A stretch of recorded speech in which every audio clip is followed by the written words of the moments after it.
This is, as many of you guys have noticed, we're doing a monthly seminar workshop. We're committed to doing these every single month.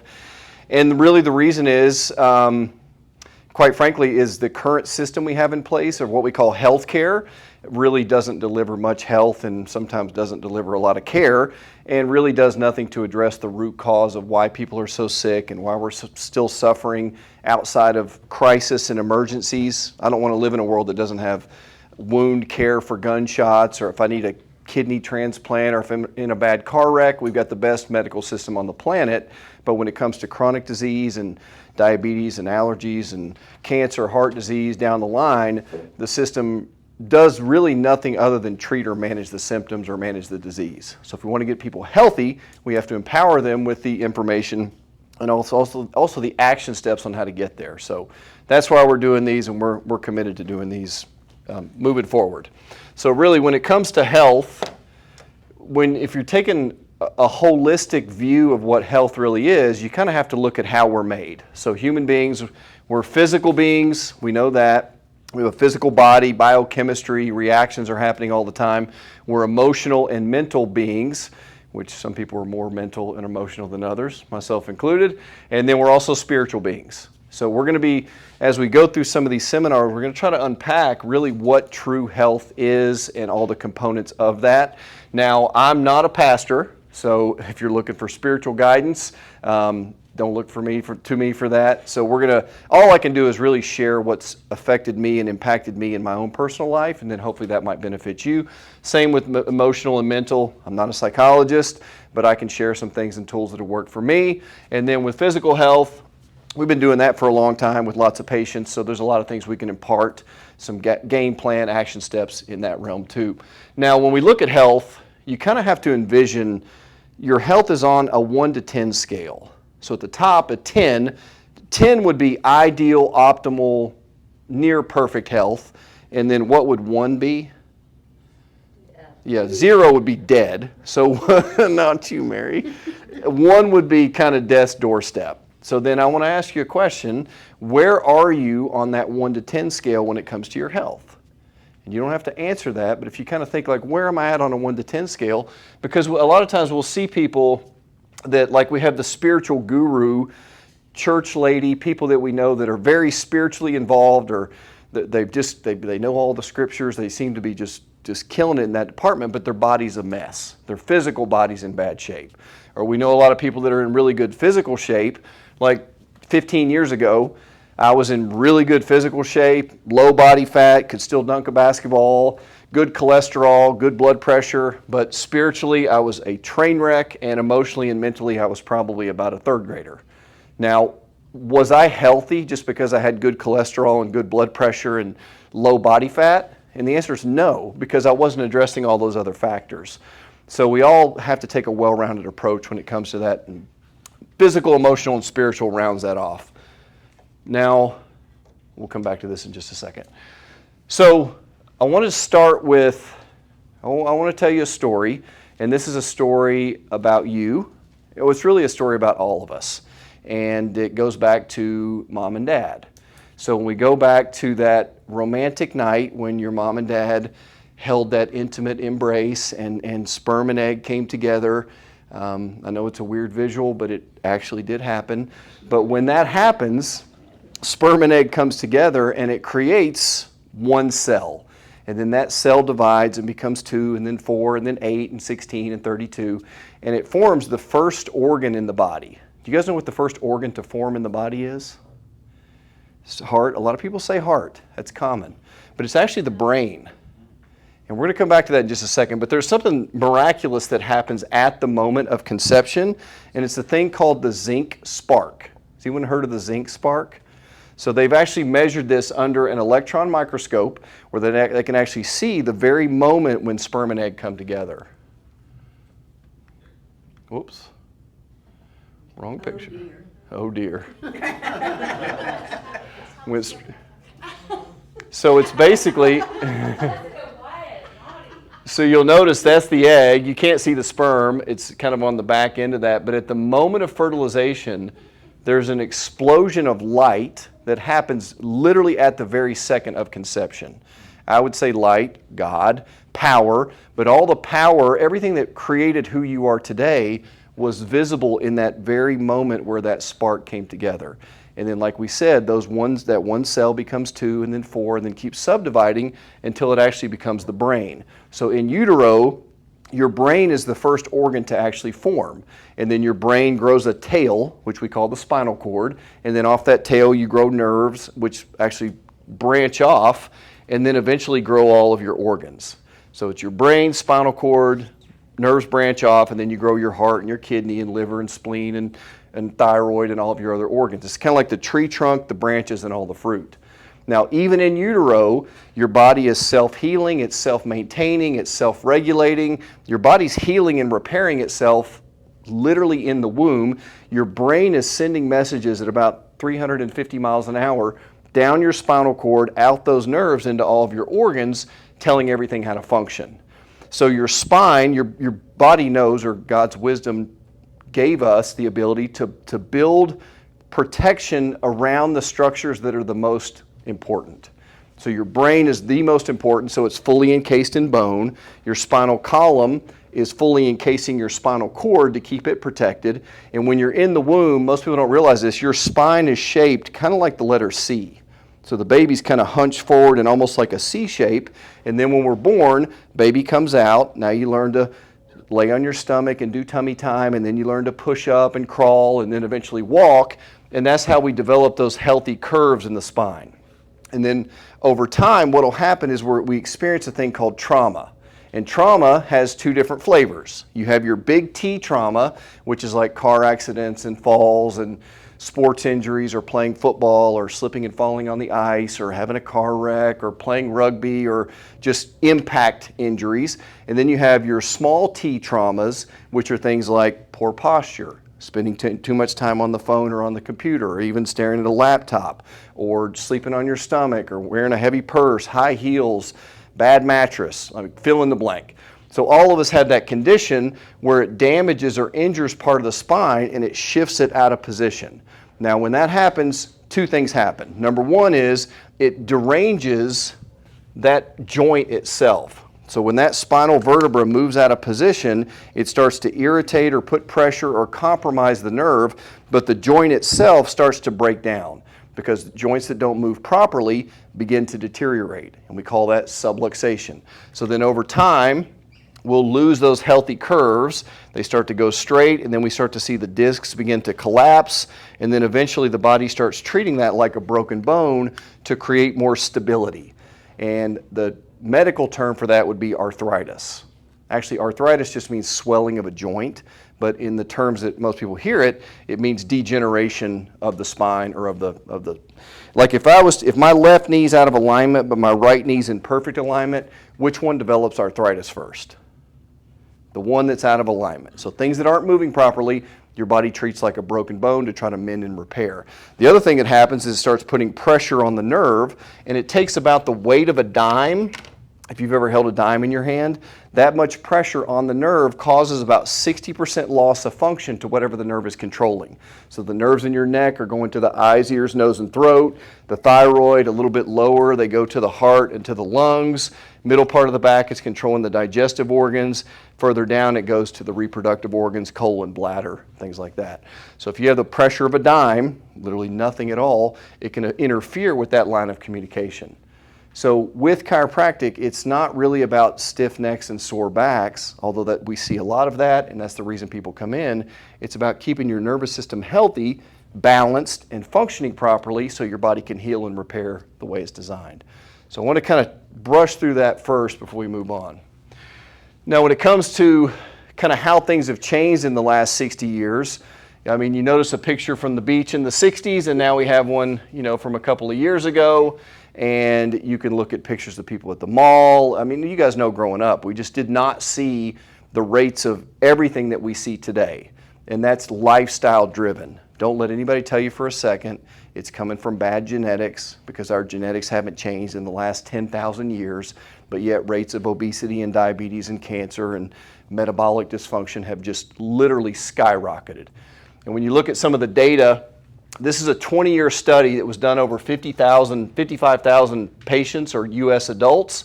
They found that only 6.8% of U.S. adults had optimal cardiometabolic health. So that means 93% of Americans have poor metabolic health. And that was pre-COVID. That study ended in 2018. So what do you think has happened in the last 7 years? Right, so it's probably up around 95% or so of people that have bad metabolic function. What does that even mean? It really means how your body uses fuel, energy, food for fuel, how it converts what you eat into what you can use and how you survive and live your life. So metabolic dysfunction, and we'll talk about that, kind of what causes it, but what it leads to, you have cognitive or neurological issues, things like Alzheimer's disease, dementia, depression, and anxiety can all stem from metabolic dysfunction. You have cardiovascular issues like hypertension and atherosclerosis and coronary artery disease, heart attacks and stroke. You have endocrine and blood sugar disorders, which are like type 2 diabetes, prediabetes, insulin resistance, and then you have weight-related issues like obesity, visceral fat, non-alcoholic fatty liver disease, and then also metabolic syndrome. Non-alcoholic fatty liver disease did not exist prior to the 1960s. The only people you would ever see with fatty liver would be a severe alcoholic. And now we're seeing it in teenagers, you're seeing it in 12 and 13-year-olds, 20, like people that are young are developing fatty liver because of all the metabolic dysfunction. And then importantly, it leads to chronic inflammation. It leads to gout, psoriatic arthritis or psoriasis, rheumatoid arthritis, and then just fill in the blank arthritis. Anything related to arthritis is related to inflammation, which is root cause is metabolic dysfunction. So this is really a big deal. Then you have other issues like cancer, particularly breast, colorectal, and pancreatic cancer. We're now seeing pancreatic cancer in 20-year-olds.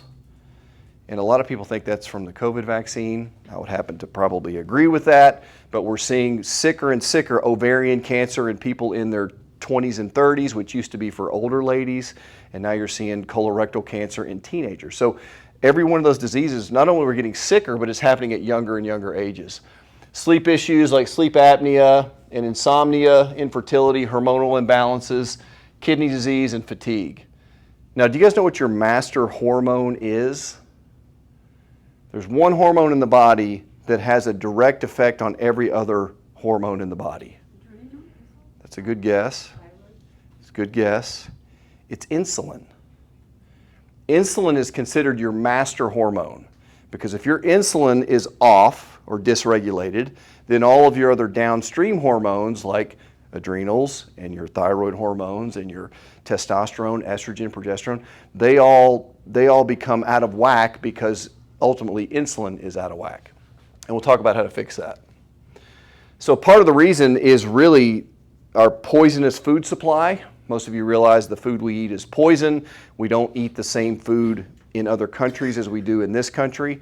I've had, I don't know, probably a dozen cases over the years that were fully celiac, which means they couldn't touch bread or pasta or gluten. It was just toxic to them. And then they would go to Italy and they'd say, you know what, let me just have fun. I'm going to eat croissants and pizza and just let it rip. And they end up losing weight, feel better, and then they come back home and they start eating healthy again, and then they gain the weight back and they get sick within like a week. Like over and over and over you hear that story.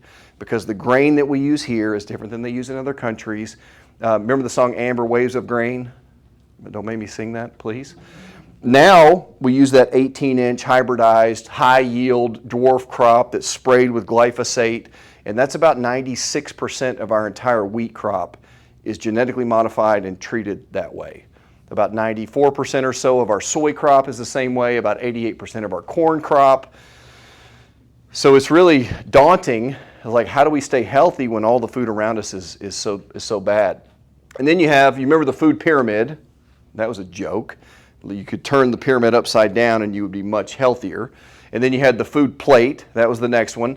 And the most recent thing they've come out with is this ridiculous food compass, endorsed by the NIH, which is Tony Fauci's organization, so it must be on the up and up, right?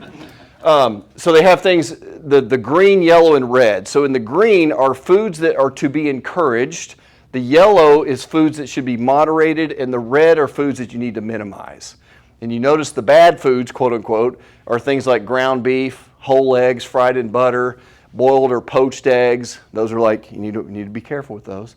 And then the ones that you can eat, the ones that are healthier are things like Lucky Charms. This is real, by the way. This is not me making this up. Frosted mini wheats are right below kale and watermelon, like one of the healthiest foods you can get. So when they release this kind of garbage, how can you trust anything that they tell us? Because that entire system, the FDA and what's the FDA stand for? The Food Drug Administration, I think? CDC, is that Centers for Deception and Corruption? Something like that? Or is it deceit and cronyism? One of the two. But we can't trust those companies or those organizations because it's just a big revolving door with big food and big pharma. Because the head of the FDA will leave their post from the FDA and they'll go conveniently to go work for Pfizer. Or the head of the CDC will leave their post and then conveniently they'll go work for Merck or go work for Big Ag or Big Pharma or Big Food. So it's just a big revolving door and they're all kissing cousins. So we're going to simplify this in ways that actually make sense and aren't just a big fat lie. So the key with this, and this is sort of the holy grail, you want to achieve a thing called metabolic flexibility. That's the ability for your body to use fat for fuel and then also use sugar or glucose for fuel.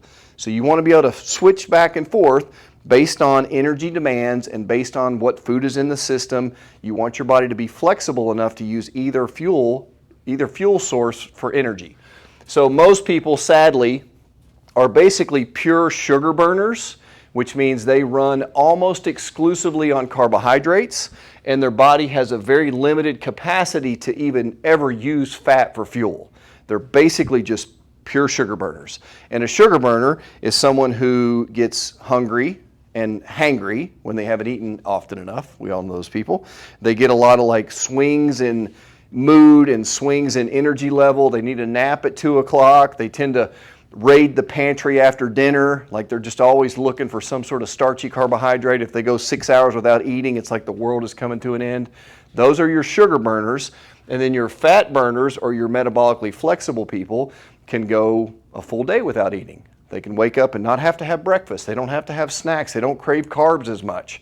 Now, everybody, if you're like me, I'm always going to crave carbs. That's just part of the deal. But if you can switch back and forth and not crave those things at such a high level, that's what being metabolically flexible looks like. So how do we do that is the question. There's 5 quick, easy steps. It's not easy. It's simple, but it's not easy. So we're going to walk through these. The first one is we have to decrease inflammation. So inflammation, do you guys know what diseases are linked to inflammation? Just about everything. Yeah, if you name a disease, it has in its root cause, you have a thing called inflammation. It leads to arthritis and allergy. Anything that ends in itis is an inflammation or an inflammatory condition. Cancer, heart disease, diabetes, allergies, Alzheimer's disease, and dementia. Chronic fatigue syndrome, you just name it, they're all linked to inflammation. We have to reduce our glucose, and this will be on your blood test. Reduce your fasting glucose and reduce your fasting insulin. Have you guys ever even had a fasting insulin drawn when you go to the doctor? Hopefully the answer is yes. But a lot of people, they go get their physical and they check those 19 different biomarkers like your liver enzymes and your lipids and your metabolic panel, and they don't ever check your fasting insulin. Fasting insulin will give you a pre-diabetes reading because you have your A1C, which is your 90-day average of your blood sugars. That should be below 5.6. So when you get your blood test, you want your A1C to be below 5.6. And then you have your fasting glucose, which kind of tells you if you're moving toward prediabetes. That should be, in my opinion, should be below 90. They say 99, but really below 90 is going to be more ideal. And then your fasting insulin, which tells you how much insulin your body's having to use to keep your blood sugar in check. And that number should be below 5. So if you get that drawn. Now the problem is on the ranges for insulin, it says between 0 and 25 is the normal range. Well, 24 is not going to be the same as 5. So you want that number really as low as you can get it. And the least amount of insulin we have to use over the course of our life indicates how long and healthy our life will likely be. It's a really strong indicator of longevity. We want to improve our body's ability to get in and out of ketosis, which is where we use fat for fuel. Like if you want to be that fat burner on that side of the metabolic flexibility equation, you want to be able to get in and out of ketosis, and we'll talk about how to do this. And then we want to improve or increase a thing called autophagy. Autophagy, it's autophagy, which auto means self and phagy means eating. So it's your body's ability to eat and clean up and repair damaged or senescent cells, cancer cells, debris, things that are just cells that have kind of run their lifespan. Your body's ability to clean all that up. And then improving hydration, because one of the struggles with this is you're cutting out a lot of the carbohydrates, so you're going to lose a lot of water, because carbohydrate means it's giving you hydration. So as you're stripping down the carbohydrates, you got to make sure you stay well hydrated, or the metabolic system just doesn't respond as well. And we'll talk about how to do that with minerals. So one of the things we teach, if you've heard me talk before, you've probably heard this ad nauseum, I use the same slide over and over, is turning off your GPS. So if you're eating foods out of the G, P, and S category, then your GPS is set for cancer and diabetes and cardiovascular disease, Alzheimer's disease, pulmonary arthritis, autoimmune disorders, and neurological diseases, just to name a few. Again, inflammation is that underlying driver of all those conditions. So G stands for grains, and really it's the overconsumption of grains. If you're metabolically flexible and your body can switch back and forth between fat and carbs, then have a piece of bread. Like, who cares? But for most people, they need to go through a period of time where they rewire the mechanics of the cell so they can use fat for fuel, and then they can start eating the carbohydrates again. So it's got to go through a detox process. And the grains are bread, pasta, cereal, crackers, chips, pretzels, cookies, bagels, muffins, pastries, donuts, all the good stuff, right? Those things literally convert very quickly to sugar. They drive up insulin, they drive up your fasting glucose, and create inflammation.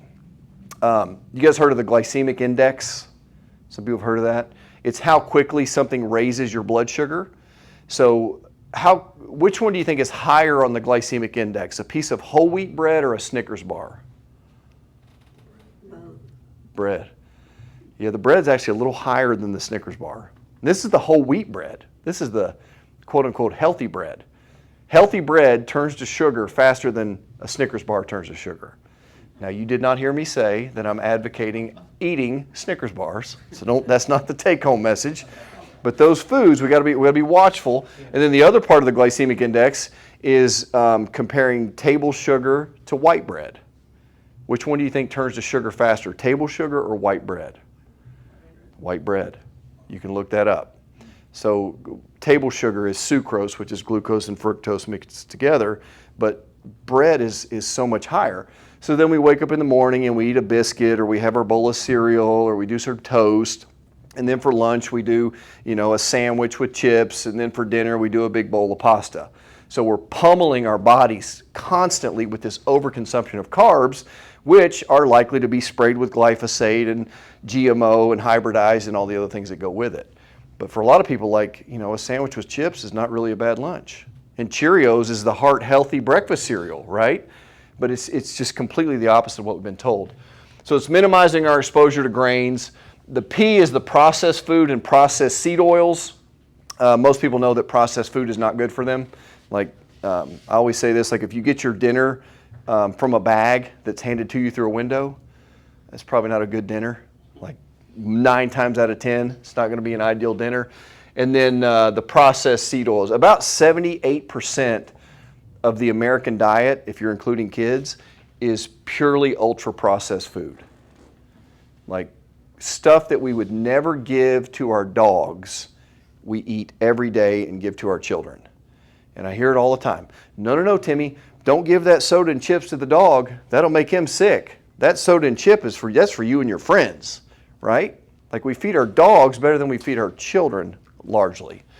So processed food, and then we have the processed seed oils. So your corn oil and your vegetable oil and your soybean oil and your sunflower and safflower and canola oil. So those seed oils, they have to take those seeds, which are largely inedible, and they press them through a big, massive industrial oil refinery, and they press it into this nasty sludge, which is so toxic and stinky, they have to bleach it and deodorize it with hexane and sodium chloride, which are both carcinogens, and then it comes into a nice little bottle that sits on our shelf and has the American Heart Association label of health on the side of it. But canola oil is supposed to be healthy, right? Isn't that the healthy oil? It's got the American Heart Association stamp of approval. Do you guys know where canola oil comes from? It's rapeseed. It's genetically modified rapeseed oil. So they take rapeseed, which is completely inedible, and they press it through all that equipment, and by the time it makes it to the grocery store shelf, it's already completely rancid, it's omega-6, highly inflammatory, but yet we tell people that that's healthier than butter. Can I get an amen for butter? Amen, amen, right? Amen. So it's just avoiding those seed oils. And the problem is it's in every cake, every cookie, every bag of chips, every cupcake, every bowl of cereal. If you look at the Whole Foods hot bar, if you read that small print on some of the ingredients of the foods that are on that hot bar, it's loaded with seed oils. So it's the overconsumption of these. And it can take up to 150 days to get rid of those seed oils. The half-life for a seed oil is about 70 to 80 days. So that means when you eat a bag of chips, those seed oils get incorporated into your cell membranes. They become part of you, and it takes about half a year for your body to get rid of those things. So we're paying for seed oils that we ate back at Christmas, essentially. We're still detoxifying our body of those things. So when it comes to oils, what are the ideal ones? The ones we recommend are at low temperatures. Butter, good old-fashioned butter, preferably grass-fed organic. If you can get it from healthy cows, that's going to be a much better butter. Ghee, tallow, those are going to be your best low temperature, and then olive oil. Now the trick with low temperature oils is you don't want to heat them too high because when they smoke, they become rancid. So if you ever cook the olive oil and you see the black smoke coming up, throw it away. Don't immediately, because you just turn that good fat into a bad fat almost immediately because they're not tolerant to high heat. And then at high heat, we recommend avocado and then coconut oil. Those are the best, most stable, high temperature cooking oils. We use avocado oil spray. We use a lot of, coconut oil. Those are the best for higher temperatures. And then obviously sugar. That's the biggie on the S category. At the turn of the 19th century, like early 1900s, we were eating about 10 or 11 pounds of sugar per person per year. What do you guess that it is today? Close to that per day. Double. A month. Yeah, a month. Yeah, it's about 120 pounds a day, or 120 pounds a year. Sorry. It'll be 120 pounds a day in the next 10 years. It's getting there. But yeah, 120 pounds a year. The weight of my daughter every single year just in sugar, every single year. And that's because it's in the ketchup, and it's in the pasta sauce, and it's in the pizza, and it's in everything that we eat. It's snuck in everywhere. Do you realize that Lucky Charms, or no, it's Fruit Loops, I'm sorry. They make Fruit Loops in a factory, I believe it's in Wisconsin. They make just big Fruit Loop factory, Kellogg's, and they make one type of Fruit Loop that they send to Canada, which has no preservatives. It's sweetened with basically just real sugar, and then they give the coloring from like watermelon extract and strawberry extract, and they make another version which has the yellow dye number 40 and the red number 5 and all the other toxins.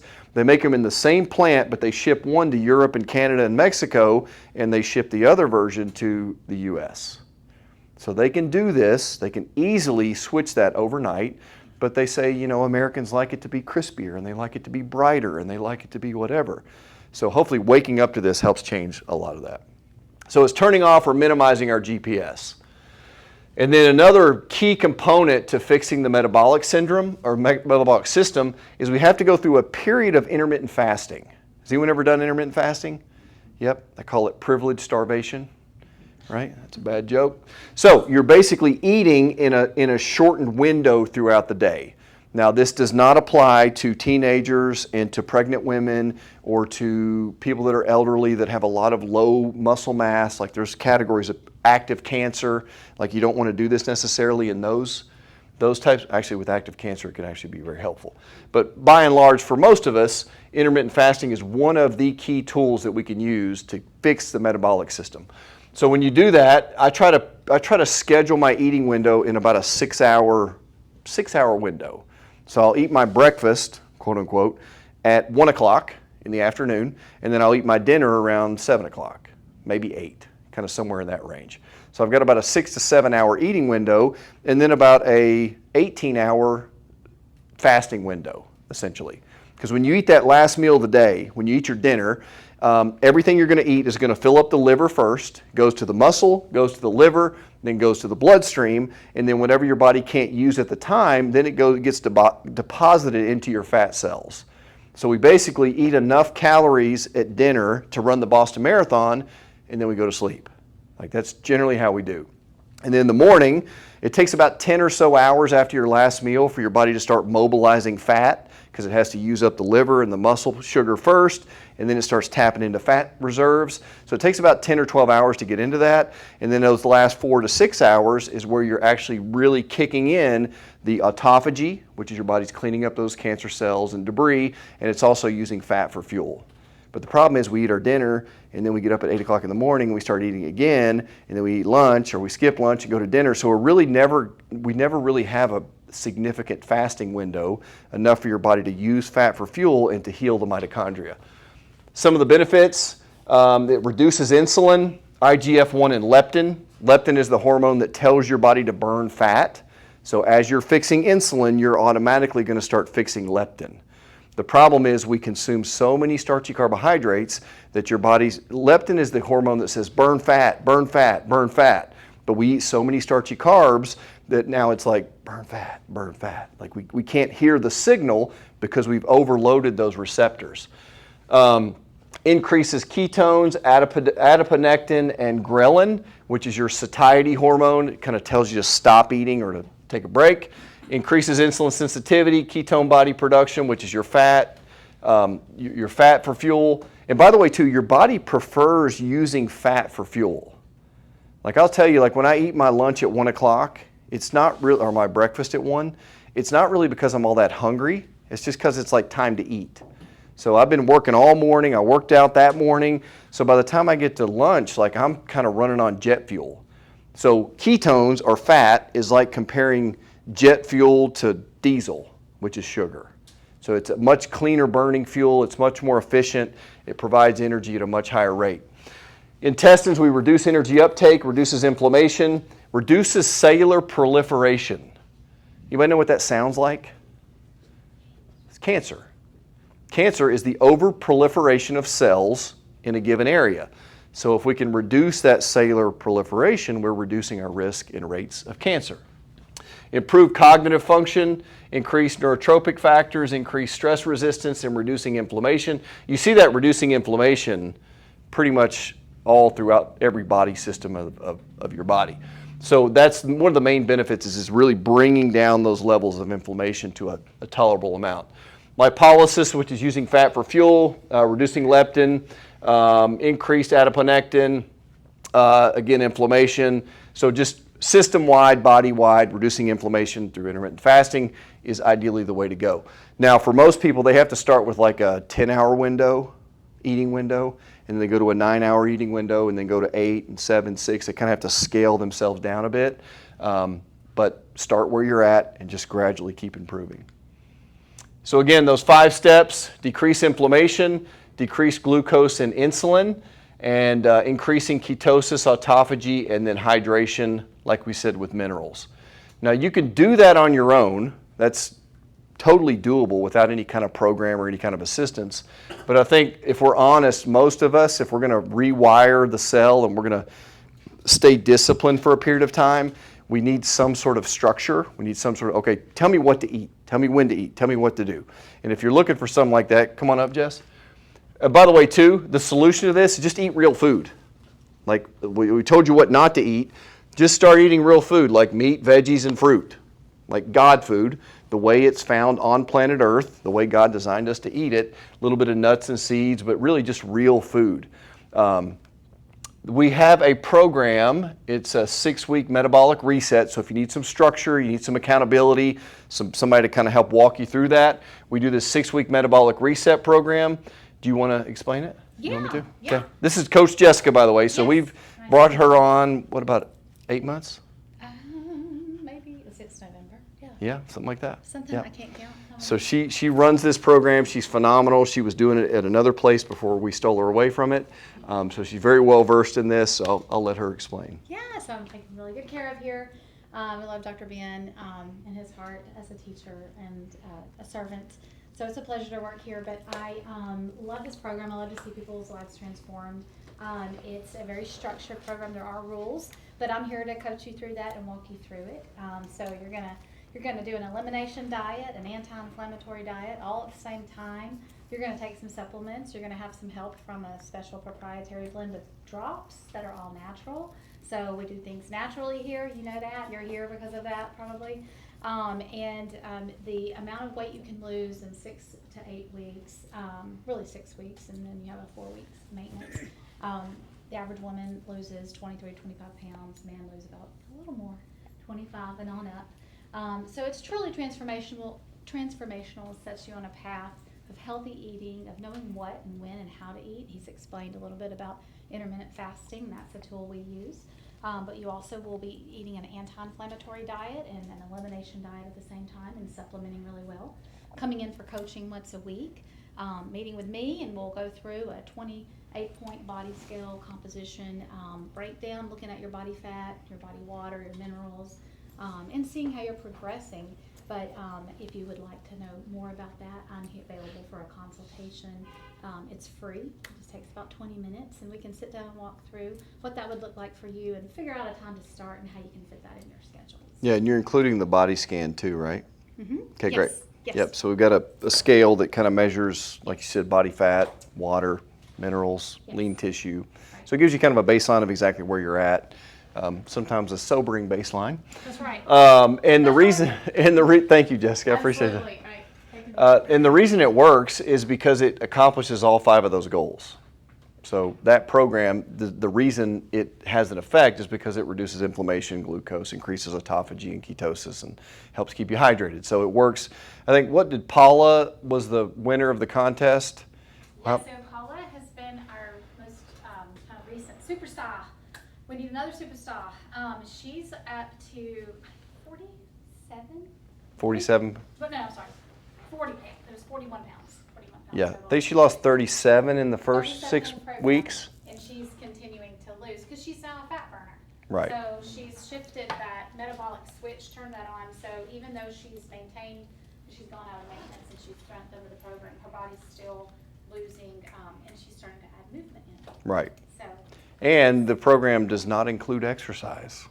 So as big of a proponent as I am for exercise, now if you're like me, and I would shoot up the post office if I couldn't exercise for 6 weeks, you could still do it. We just want to keep it consistent. You don't want to do a hard workout on Monday and then take Tuesday off, and then do a hard workout on Wednesday. It's too much metabolic roller coaster. We want to keep it more or less flat. So if you do a 30-minute walk every day, keep doing your 30-minute walk every day. Or if you do a certain little full body routine, just try to keep doing some version of that basically every day. But we want to kind of minimize all those peaks and valleys of over-exercising just for that period of time. Yeah, and she, Paula didn't really, it's not like she had hundreds of pounds to lose, but she just dialed in and did the program. And for some people too, like they don't need to lose that much weight, so we tailor it, increase your protein, change an extra meal here and there, and try to make it work for everybody. So when you get if you do that program, you're going to get the booklets that give you basically the food journal, all the recipes, a way to track it, like an instruction manual, AGGR, which helps to buffer that insulin spike and blood glucose spike, and then you're going to get the proprietary drops, which help to suppress the appetite, kind of keep the metabolic rate skyrocketing. So it's a great system. I do it about once a year just to kind of keep things maintained, and it works every single time. And that's the 20 items of the body composition data: visceral fat, protein, body age, subcutaneous fat, BMI. So it gives you a good readout, and then you track that every week to see how you're how you're doing. So if you want to get what's that? I didn't get a picture of it. Oh, sorry. Here you go. Okay, hang on, there we go. And I can send you, if you guys want these slides, I can always email them to you too if you are interested.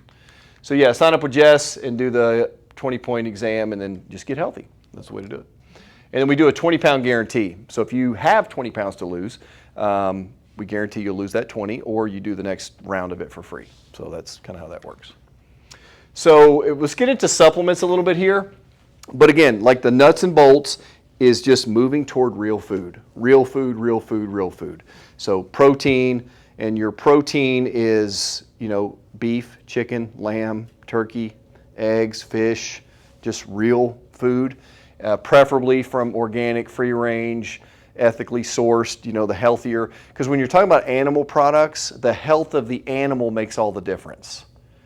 So if you have like a grass-fed cow versus a feedlot cow, you ever seen the Hillsborough Road cows?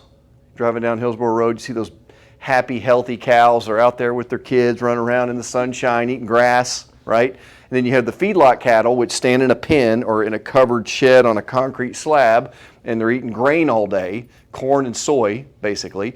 And they get so fat and sick, they have to load them up with antibiotics and vaccines. And now I just heard, in order to get a cow to slaughter, it just has to get up onto its feet. That cow is considered healthy if it can just get to its feet. So they'll take like a backhoe or a little bobcat and they'll scoop underneath its butt to get it up on its feet, and then they'll haul it off to slaughter. Oh, no. The problem is the grocery store. In the grocery store, you're in the meat department and you got one ribeye that's like $5.99. You got the other ribeye that's like $11.99, and you're like, oh, it looks the same, it smells the same, it probably tastes the same. If we spend money on food that makes us healthier, is that an investment or is that an expense? It's an investment, right? We know that's the reason, but all decisions are made at the point of purchase. Where the rubber meets the road is when you get to the checkout line of the grocery store, because that's where it really makes the difference. And then with your fruit and veggies, you're eating like real fruit, veggies above ground, veggies are better, a little bit of nuts and seeds. And then once you get all the mechanics of the cell rewired, then if you want to have a piece of cheesecake or have a beer with the guys or do whatever, it doesn't throw you right back out of that ketosis and metabolic flexibility. So you got to do the work on the front end. So this is out of the National Library of Medicine from PubMed. So it's the benefits of vitamin D. And there's 4,800 different papers of results that kind of show you the benefits of vitamin D. I used to think that vitamin D was just a vitamin, and in fact, it's not. It's actually a pro-hormone. So it's a precursor hormone which is involved in the production of all of your other hormones. So your testosterone, your estrogen, your thyroid stimulating hormone. You have to have adequate amounts of vitamin D in order to get those other hormones on track. Now the problem is, where are we supposed to get vitamin D from? From the sun. But we've been marketed to death, literally, to believe that the sun is going to kill us. Like somehow God got it wrong. He didn't design us to be outdoors, even though we're still hunter-gatherers, that we're supposed to slather ourselves in sunscreen all the time and never get outdoors, because if you get burnt, that's how you get skin cancer.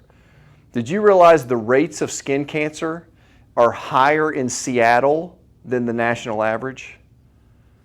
There's more skin cancer in Seattle than there is in the national average across the country. And they're not getting a whole lot of sun. They get very few days of actual sun per year. So it's not the sun that's causing all this cancer, it's the stuff we're putting on our skin and the stuff we're putting down our gullet. That's what's causing the epidemic of skin cancer. And then one of the benefits obviously is bone health. Everybody knows you got to have vitamin D to build healthy, strong bones. Another part of bone health is you have to exercise. You got to push and pull on your bones to make your bones stronger. Taking vitamin D or just taking calcium supplements hoping to get stronger bones is like eating protein shakes thinking it's going to give you big muscles. Like, it doesn't work that way. You got to put the work in. You got to push and pull on the bones. Like when astronauts go to space, do you know how quickly they develop osteoporosis? It's like within a week they start getting thinning of their bones because they're off of gravity. There's no pressure, there's no pulling and pushing on the bones, so their bones begin to weaken. Stress on the bone builds the bone. So if you want strong bones, you got to have exercise and adequate amounts of vitamin D. Your immune system, there's a cold and flu season, which is really a myth. It's really a vitamin D deficiency season, because when do we get the colds and flus? Wintertime. When does it magically go away? When we start getting outside, fresh air and sunshine, like it magically just fluctuates, like that virus hides in your closet and waits for October. No, it does that based on what your internal body chemistry is doing. Mood and mental health, there's a thing called seasonal affective disorder. You've heard of that before? That is just a vitamin D deficiency. Could be some other things too, but by and large, vitamin D.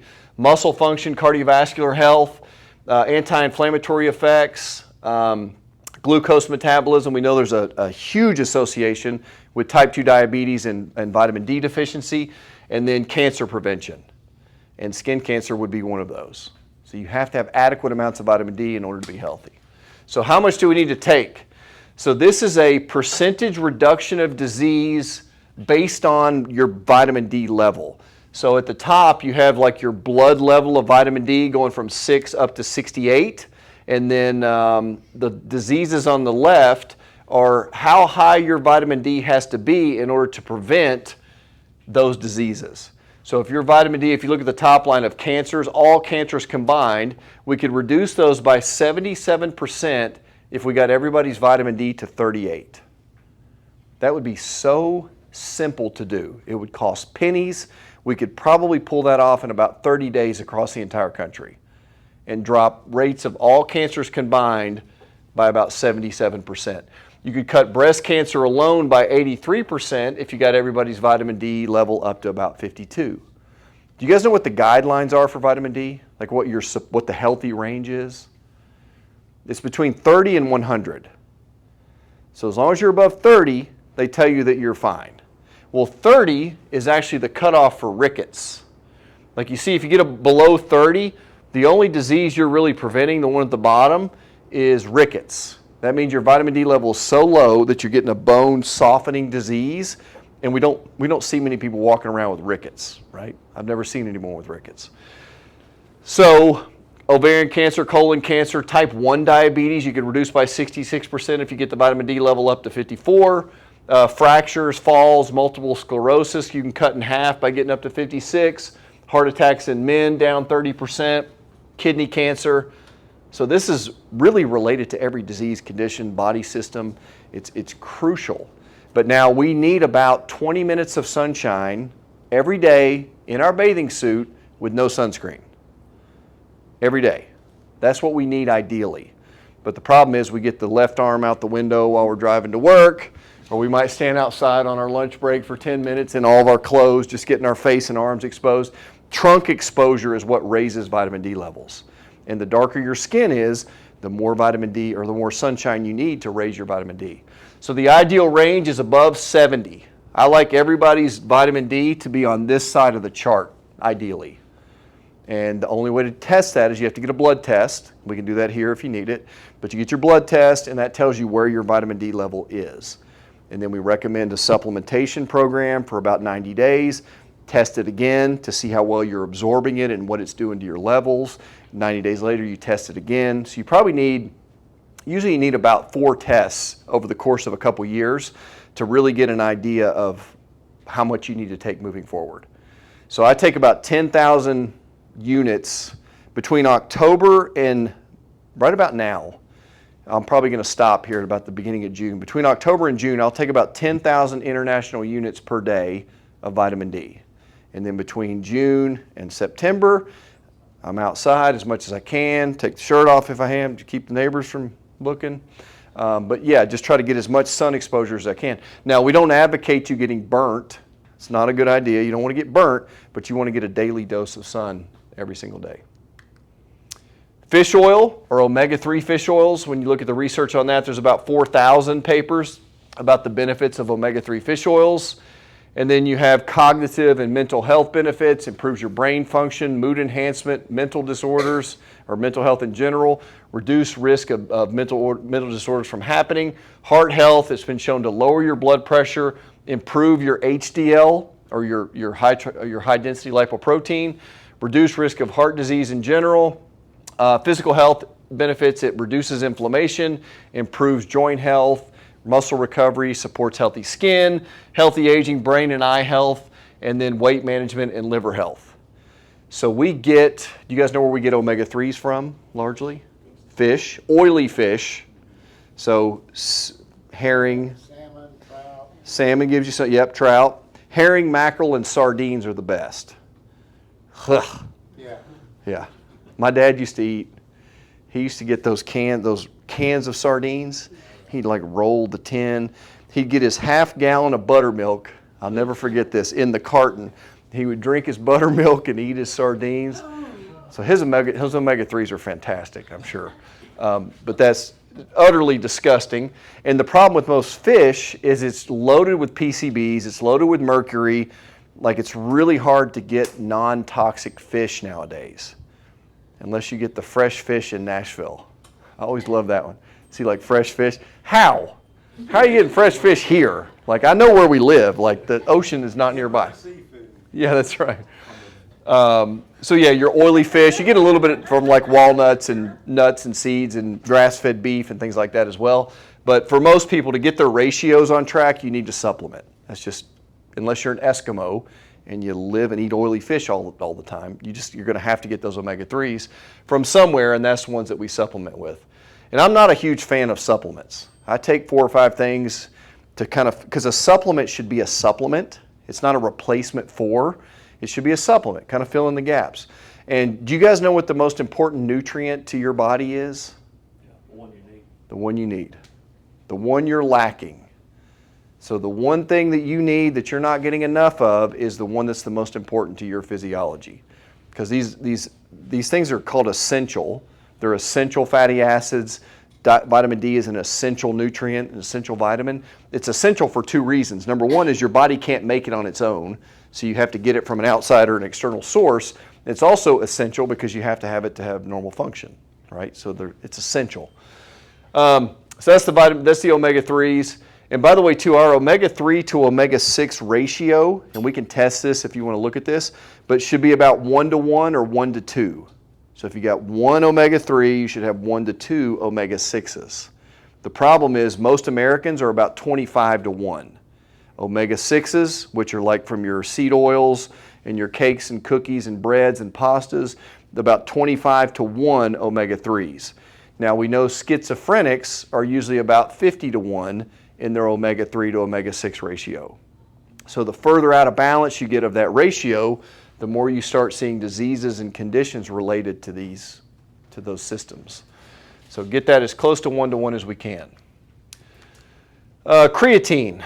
Now I used to think creatine was just for like bodybuilders and muscle heads and people that want to add weight in the gym, but creatine, there's 1,800 different research papers for creatine. That's one in the last year, because I really hadn't taken it since like high school and college, but I've really started taking it daily over the last year, and it's made a tremendous difference. The benefits of creatine, yes, it improves muscle strength and your power in the gym. Yes, it improves exercise and performance and muscle growth and faster recovery. By the way, when it comes to muscle is the key to healthy longevity. So if you do the ChiroThin program, and you're not exercising, lose the weight, fix the machinery of the cell to where you're metabolically flexible, but then you got to start exercising. That's for, nobody likes to hear that, but if you want to be healthy in your 70s, 80s, and 90s, you're going to have to be lifting weights in your 40s, 50s, and 60s. Because cancer in your 60s started in your 40s. Osteoporosis in your 80s started in your 50s. Dementia in your 80s started in your 40s or 50s or 30s. Like these diseases that we name started decades and decades earlier than when they actually show up. The biggest benefit with creatine, it's extremely safe to use. It's got an amazing safety profile. The cognitive and brain benefits. So they're showing it's known now to be what's called a neurotropic. So it actually is a brain fuel. It's healthy for the brain because it protects the ATP production or the energy production in the brain. Support for older adults. It helps with blood sugar control. And again, it's got a great safety recommendations, and we recommend about 5 to 10 grams a day. 1 scoop is 5 grams. I'll usually do a scoop in the morning and then a scoop again in the afternoon. odorless, tasteless. You can't even tell it's in there. Just put it in my water, and then it goes amazing with that. So B vitamins, and the list of benefits of B vitamins is there's 5,000 different research journal articles about the benefits of B vitamins. Overall energy production. Who would like a little more energy? I think it's everybody, right? Brain and nerve health, especially we see a lot of people with neuropathy. B1 is one of the main deficient vitamins in anyone that has neuropathy. Red blood cell formation, stress and mood regulation, skin, hair, and nails. That'll usually get most of the ladies taking B vitamins if they do that. And then people under chronic stress, which is basically everybody that lives in America for the most part, especially if you watch the news. Older adults are chronically deficient in B12. In B12, you want to look to see that you're using methylcobalamin, not cyanocobalamin. So if you look at your vitamins and look in the back, if it says cyanocobalamin, then you want to throw that away, because cyano is short for cyanide. So it metabolizes in the body like a very low dose of cyanide. So a lot of those vitamins that we get, like you get the Centrum 1-A-days, which you're better off taking none a day. They sued the municipal sewage system, sued Centrum in the state of Maryland, I think it was back in the late 90s, because their tablets were backing up the sewage system. Because you could still clearly see Centrum written on the label. So it passes completely through the person and then ends up clogging up the septic tank, and you can still read the Centrum on the label. So if you're doing 1 a day, you're better off doing none a day, right? And plus they use cyanocobalamin and folic acid. You never want to take folic acid. That's a toxic ingredient that's from processing. So if you're taking vitamins, you always want to look that you're getting whole food supplements. Not necessarily from Whole Foods, but they've taken food and they've compressed it into a capsule or into a tablet, and that's where you want to get your vitamins from. Most people get the synthetic vitamins, which, by the way, is generally the product of like industrial waste manufacturing, or making aluminum, or making tin, or making all that really came from the World War II war effort, where they would take the waste material and start making vitamins. So individuals with digestive, vegetarians and vegans definitely need B vitamins. Any vegans in the room? Good, because I'm about to offend you. I love vegans. I eat them all the time. I love cows. I like deer. I'll eat vegans all day long. But with vegan or vegetarian or veganism diet, you're not getting animal protein, so you're going to be deficient in the minerals and nutrients that those proteins provide. So you're going to have to get those from somewhere else if you're on that type of diet. Digestive issues, celiac and Crohn's, and then those that drink a lot of alcohol. That's just a small list. But I started taking those about 1.5 years ago every day, and I'm not one to say, oh, that made all the difference in the world, but it definitely has made a difference with energy level. I think my skin and hair is a little bit better, even though I'm getting older. So yeah, the benefits are by and large on that list. Magnesium, and there's about 2,300 reference articles for magnesium. The one that we prefer is magnesium malate or glycinate. Those are the two most highly absorbable. We keep malate in stock a lot for like muscle cramps and for energy metabolism. But it supports brain health and mood, promotes heart health, enhances muscle function and recovery, improves sleep quality, supports bone health, aids in energy production, helps with digestion, and helps to manage blood sugar and insulin. And a lot of people know, like, I get cramps at night, so I take magnesium before I go to bed. Like, most people are aware of that. You want to really avoid magnesium citrate and oxide. Those are two of the lower quality versions. Magnesium citrate is really good for, like, constipation. So if you got constipation, then take magnesium citrate. But that's one of its primary and only uses. And we can get those from food. So dark leafy greens, nuts and seeds, whole grains, which we said we're trying to minimize during this process, avocados, legumes, and dark chocolate. So it is possible to get it from those things, but it's just we don't get it in enough quantity to have a therapeutic effect. That's the key. And then last but not least is hydration. Because again, you're going to be stripping down some of the carbohydrates, so you're going to have to get more hydrated. And people think, well, I'll just drink more water. It doesn't matter how much water you drink, it matters how much gets into the cells and gets into the tissues. And for some people, they're drinking so much water, they're actually diluting their electrolytes. So they're like washing out a lot of their potassium, magnesium, sodium, and all those things. And by the way, too, people say, well, don't we need to avoid sodium? Isn't sodium bad for us? Don't blame the sodium for what the sugar did. So when you start stripping out all these carbohydrates, the high blood pressure issues and the kidney problems and the fluid retention, those things go away because you're getting rid of the starchy carbohydrates, not because you're eliminating the salt. Like, it just drives me crazy. People say, well, my doctor told me to get on a low salt diet. Well, how about just don't eat processed food and you're going to have a lower sodium diet? So we need more salt. Salt is one of the most crucial minerals to our body, and we really don't get enough of it. But you don't want to get sodium chloride, which is table salt. You want to get the ancient sea salt, which has all the other minerals in it. It's got the manganese and the lithium and the boron and the copper and all the other essential minerals. So supports mental clarity. I will tell you that is one that I don't really drink plain water much anymore. So I do the minerals. I used to drink like 4 of these guys a day.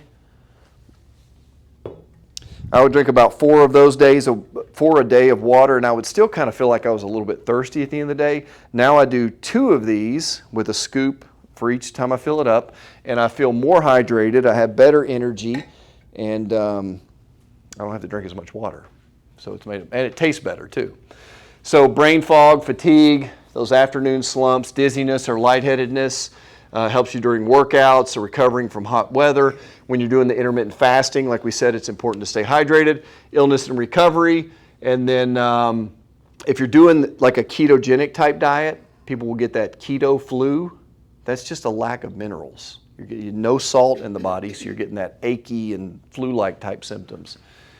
And then obviously for muscle cramps, tension, headaches, and then helps with dehydration. So that one is a biggie for me. Now, if you want to get tested for some of this, we have a panel called Metabolomics. It's basically a full nutritional panel where it looks at 5 different biomarkers from oxidative stress, your mitochondrial health, your balance of omega-3s like we talked about, your exposure to toxins, and how well you methylate. Methylation is how well you take food and convert it into energy. Like, you can't take crude oil from the ground and put it into your gas tank. It has to be refined, also known as methylated. So when we eat food, our body has to take, no food is used in your body the way it's found in nature. It has to be broken down and used by the body, and how well you methylate determines that. So you'll get a printout of like your all your B vitamins and their status. Are they in the normal range or not? You get all your antioxidants and your omega-3s, and then your toxic load. You have lead or mercury or aluminum buildup in the body, and then how that all breaks down. Now, I can do that with you guys. I'll be happy to do it. It's going to be a little pricey. It's going to be upwards of about $900 to get that done, because I just don't have a lot of bandwidth to spend a lot of time. So if I'm going to do it, it has to kind of be done that way. But it's a great, fantastic test to get done. So that's where we'll conclude. And then really there's 2 questions that I think are really the 2 most important questions that we can ask. Is number 1 is where are you going to spend eternity? I think that's very important. And the second question is, how are we going to live until we get there? Because the choices we make today dictate the next 5, 10, 20 years down the road. So it's all lifestyle driven, and we can change that because we have the power to make those better choices. So, all right, that would be it, and we'll stick around for Q&A. Yes, ma'am. On the intermittent fasting, Uh-huh. would it